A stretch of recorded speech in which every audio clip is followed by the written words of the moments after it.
Welcome to Halifax Sports Talk. Happy Sunday, everybody. We are here to talk about the match on Saturday featuring the Halifax Wanderers and Vancouver FC. And of course, Josh Healey with me, HFX Football Post. Josh, for about 89 minutes, we weren't too impressed with this Halifax Wanderers team. I won't speak for you, but man, oh man, things changed in the final minute. And sometimes you deserve to win a match and you don't. And sometimes maybe you deserve to lose it and you win. Would you describe that as a fair statement for yesterday? Yeah, very much so. I think it's one of those moments where the Wanderers were able to steal 2 points from the jaws of mediocrity. Their goal was completely against the run of play, and although they improved throughout the match, I think it's Vancouver FC who are pretty upset that they didn't come out with at least a little more from what was a great away match. Well, pretty much you look at the start of the first half, defense looked shaky. A lot of opportunities given up. You had a yellow card. I had it jotted down here that I've never seen Vanni so animated since seeing him on the sidelines as a coach of the Halifax Wanderers. Team looked to be a little bit in disarray, almost like they needed to get into halftime. And as we've seen before, following the Wanderers, hey, let's get into the second half and let's see what they can do. Second half, few people are making their way back into the press box saying, hey, what's going on? What did I miss? And I'm like, you missed like 3 or 4 chances for Vancouver. So halftime didn't really seem to do much for them. However, there were some changes. We could talk subs, we could talk tactically, but what did you see different from this Wanderers team? And we'll try and remain positive throughout the match. Did they make any changes to you tactically or subs wise? What changed for them throughout the match?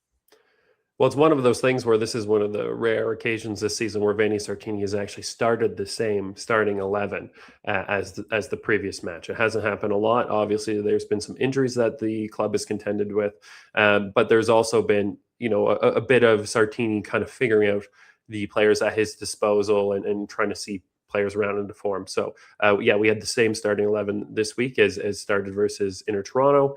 And, I think that was probably warranted, versus Inter Toronto. They had one of their better or more consistent matches since Thomas Meyer-Jaguar went down with injury.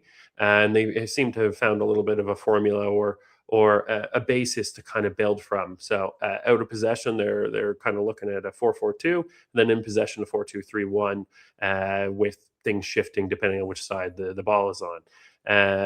We've seen Vanni trot out many different formations already this year. We've seen him attempt to play inverted wingbacks. We've seen him try to play with his iconic back 3-4-3, and he's kind of settled on this as a way to be more compact defensively and harder to break down. Although the flow of play was very much in Vancouver FC's favor. I think the Wanderers ended up giving six shots away in the first half. There was, of course, that huge free kick save by Marco Carduchi to keep the score tied 0-0. But in terms of what they gave away, it wasn't too bad. I feel like they are looking more confident with that back four. So again, that's Marcus Godinho, Kareem Sow, Finn Linder, and Jefferson Alphonse as the defensive line, and again, as I mentioned earlier, Vancouver FC is going to be kicking themselves that they didn't get away with a win. However, they did make it into the first half okay as things were, just in terms of what they were conceding.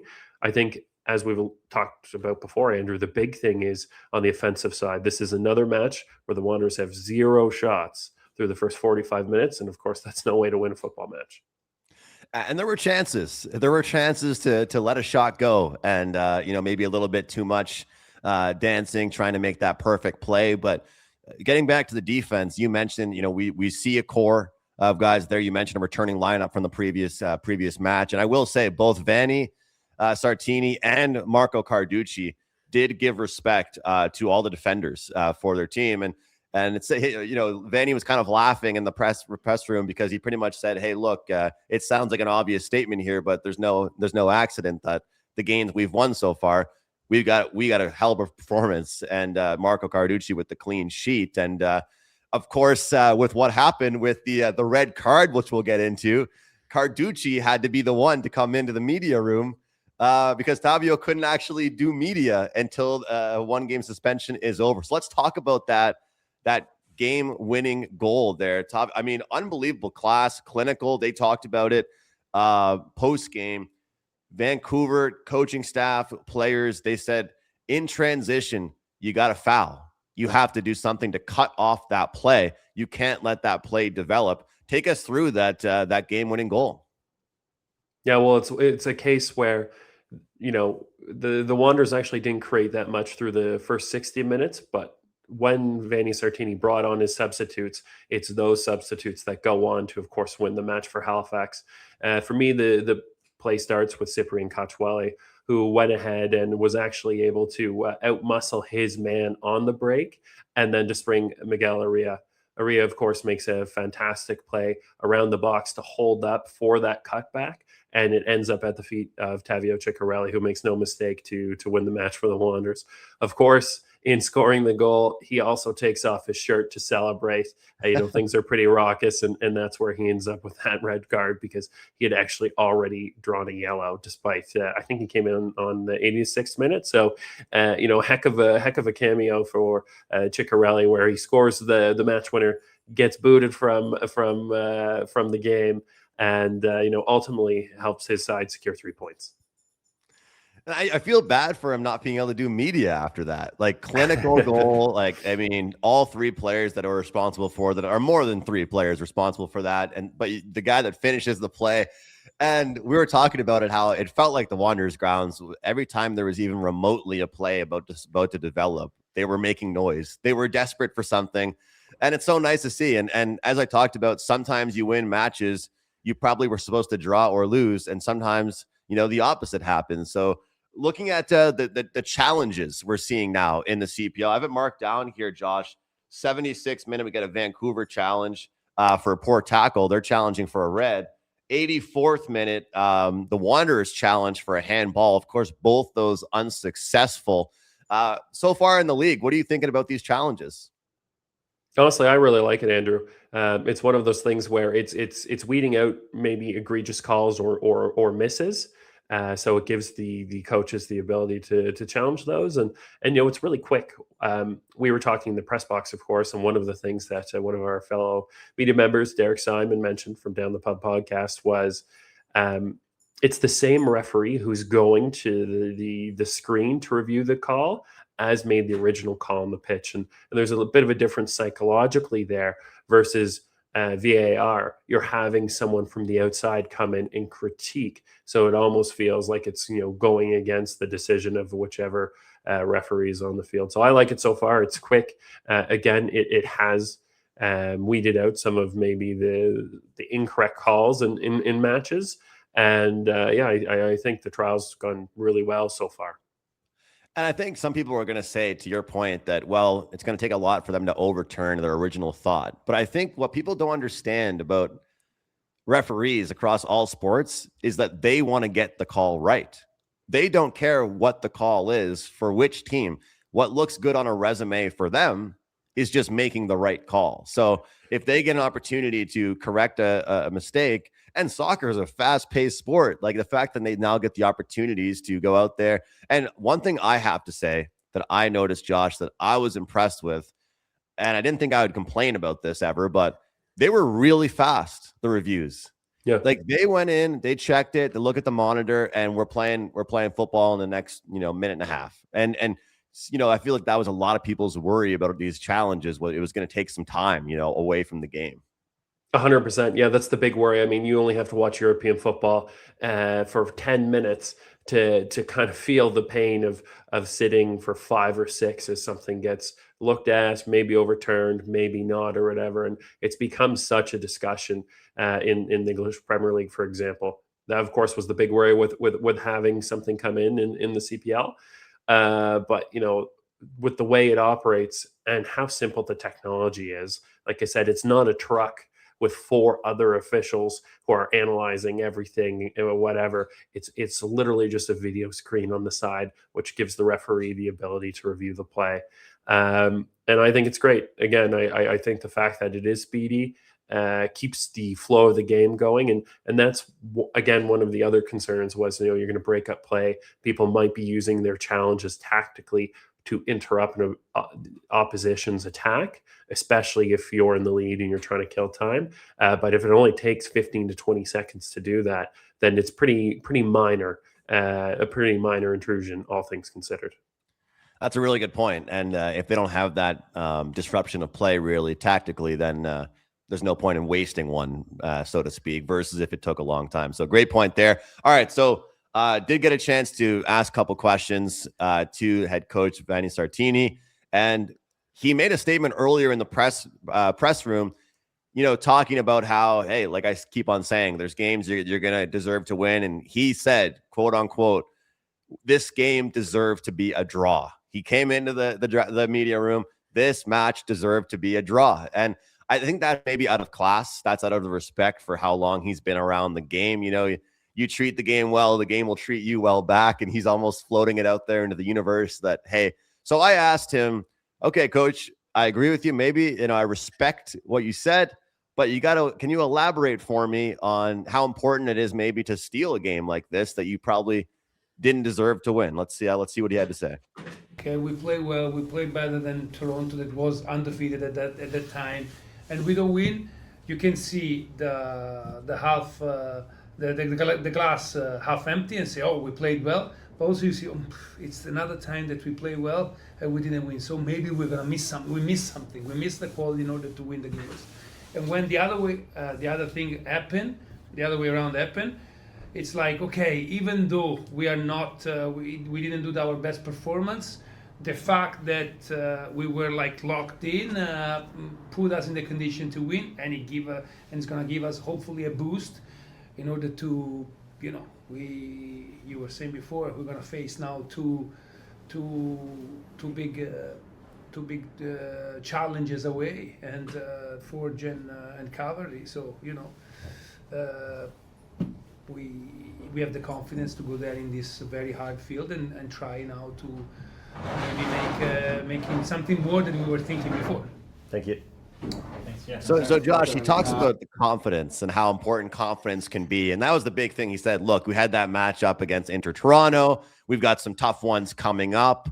When you hear him say that, I feel like there is respect for the game for him to say, hey, look, there's going to be times where you think you deserve better one game, but what did you think about his thoughts saying, hey, look, sometimes it's about how you look at things, and now we can get on a roll? Because I don't care what level of sport you're playing at. Confidence is a thing for a goal scorer, for a team, for a defender. Confidence is an important factor. 100%. And I think you could argue that this is a Wander squad which has been lacking confidence recently, going back to the two drummings by Forge FC a couple of weeks ago. You have one of your leaders, your locker room leaders, Thomas Meyer-Giguère, go down with injury. You lose, in very convincing fashion, two big matches. And even yesterday, I feel like there are little moments where you maybe saw players who are lacking that self-confidence. There was a play, for example, where Victor Akinwale, who has started the last two matches, was kind of on the break with Isaiah Johnston and Marcus Godinho coming in on the left flank. And instead of taking a moment and maybe putting his foot through that ball to get a shot on net and maybe create something, he ends up playing it off to Johnston, who doesn't expect it, who then tries to send it over to Godinho, and he overruns it. Like, the pass isn't anywhere near him really. And it's that hesitancy. It's again that lack of confidence in the final third, which I think maybe has contributed to the lack of shots and the lack of goal scoring over the last several matches from the Wanderers. But this is something to build off of, just in terms of, you get the 3 points, you kind of weather the storm that Vancouver FC threw your way, and from a small play, you end up taking the match and getting the first win since the first week of the regular season, which is hard to believe. That's almost 2 months ago. So confidence is huge, and hopefully we can see them kind of build off of that.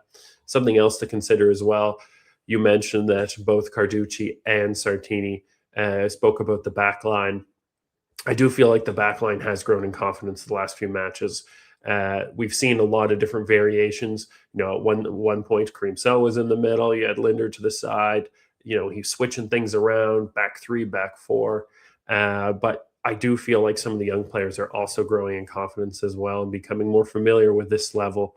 On Wanderers Weekly with Dominic Diamond, Finlander was interviewed this week, and he mentioned what a big transition it has been to go from MLS Next Pro, where, as a fella who's 6'3" or 6'4", he was able to physically push around kids, to now in a men's league, having to mark someone like Brian Wright, who is big and strong, has been a huge adjustment. So we're kind of seeing that happen in very slow motion. It feels like, I'm sure, to some supporters, but it is happening, I think, and you'll see some of these players rise to the level a bit.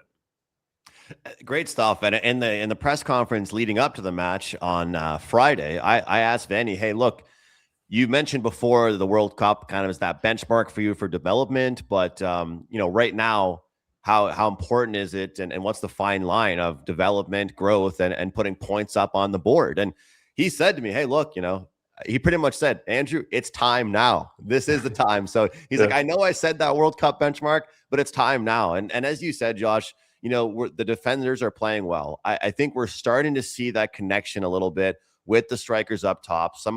We've talked so much about the guys that play in the midfield, how good they can control the ball. You just got to be able to make those plays, get the run. And I love the way you described it, because some of these plays, it sounds easier said than done, but it looked like something was developing. Like in their heads, they knew what they were trying to do. They just have to play more games together to get that exact chemistry. Figure out, okay, you wanted me to go over there, or you wanted me to be over here. And those plays are going to start to develop. So as I mentioned, because of the red card, we could not get the man of the match, the guy that scored the game winner on the podium for the press conference. So we have Marco Carduchi, and it was great to talk with him as well. And, he's obviously bringing in his ideas. But the willingness to make those changes based on what the team needs. And I think, we found something now that, again, it's one game. We don't want to take it too far. But in terms of getting the best out of our team, best out of our players, it's important to be able to make those changes. I think playing the way we have, and as I mentioned with guys like Kareem and Finn today, my two center backs in front of me, they were phenomenal all game. It's about getting the best out of the squad and giving ourselves the best chance to win. But there'll be, a lot of changes, I'm sure, throughout the course of the year, as always. And he spoke a ton, Josh, about how great it is to get the first home win. And he also spoke, and I'm sure he's talked to you about this as well, even when he wasn't playing for the Halifax Wanderers, he did enjoy the atmosphere, he did enjoy the environment at the grounds, and it felt great to get that, that home win. But love seeing a guy, a keeper, a veteran, just shout out his defenders. It's really great to see. Yeah, and Marco's a class act. You don't have to spend very long with him to realize, not only how intelligent and well-spoken he is, but also how genuine. He's a guy, as you mentioned, who wanted to try something different this year. He had been with Cavalry for a long time, and he embraced this opportunity to try something different and to head to Halifax and try and work with Sartini to be that leader. So much of Halifax's backline is quite young. Finlander, for example, is only 21. Jefferson Alphonse is 22. Kareem So at 25 is looking like the old salt. So he's got a pivotal role to play in organizing that defense. And for them to get the clean sheet, that'll be a huge boost for their confidence and also for the table as well. It's from third to sixth is kind of the messy middle right now, and despite having lost 4 in a row a couple weeks back, the Wanderers are still in contention for a playoff spot. So a couple good results and they're right back in the mix. Well, Josh, it is Sunday, so I don't want to keep you forever. I got one or two for you, then we'll get out the door here. Looking at this match as a whole and then moving forward, we talked about it, a couple tough matchups coming up, which is why I made it that much sweeter to get some points on the board with this one against Vancouver. But looking at some positives from this match and maybe some things you'd like them to work on after seeing this match moving forward into the next couple. Yeah, it still has to be their open play. Ciccarelli's goal is only the second goal from open play for the Wanderers so far this year. Everything else has come from pens and set pieces. I think in training this week leading up to heading away to Spruce Meadows, they've got to continue to work on their entries into the final third and setting up for those shots. There's been multiple times this year where they've ended up with 0 shots through the first 45, and you just can't, expect to consistently win football matches that way. So that's what they've got to work on. But again, they're also coming from this match here at home where they got 3 points and a clean sheet. They can kind of use that as something to build on and continue those good habits while defending to avoid conceding. Well, Josh, this is the opportunity I want to give you to tell us about any stories you're working on, any stories you published recently. And I know you're obviously publishing post-match stories as well, but any opportunity you want to talk about some work that you've been doing, HFX Football Post, and a lot of work all around the board with soccer. I hope people go over and check your stuff out. Yeah, 100%. There was a fantastic piece that was actually published on the site, but not written by me. It was written by my colleague, Martin Baumann. Anyone who's followed the Wanderers will know Martin. And he had a look back at James Merriman's tenure with Pacific FC. He's, of course, someone who's been there from the founding of the club. So that was a fantastic long read that Martin wrote. So I encourage people to go check that out. But also in terms of things that are coming up, I'm working on a special piece with Isaiah Johnston. He's actually going to be coming down to Lunenburg, which is going to be cool. So he'll be in my stomping ground, and it'll be a bit of a deeper dive, not as short as some of my other pieces have been. So that'll be neat to do. And also working on some stuff about the Halifax Tides. Of course, they lost a squeaker on Friday night, but even in their young season as well, we've seen players like Jules Valorant and Sorla Miller who have come out and bagged a few goals. So going to be looking to speak to each of them in the coming weeks as well. Awesome stuff. Always a privilege chatting. I like these post-match ones. Honestly, I like the next day. It's fun. It's fresh, right? I mean, the preview ones are cool, but it's fresh to talk about the next day. So I appreciate you coming on with me here on a Sunday. And hey, guys, the Halifax Wanderers victorious on a Saturday. As I mentioned, fans a little bit impatient for about 89, 90 minutes, and then they get rewarded with a classic goal. So great stuff there from the Halifax Wanderers. We'll see if they can build momentum. Make sure you follow us across all social media platforms to get some clips, to get some quotes, and hopefully some interviews coming up. And make sure you're following Josh as well. Enjoy your weekend, guys. Enjoy your week, and we'll talk to you next time the Wanderers are in action. All the best. We'll see you next time.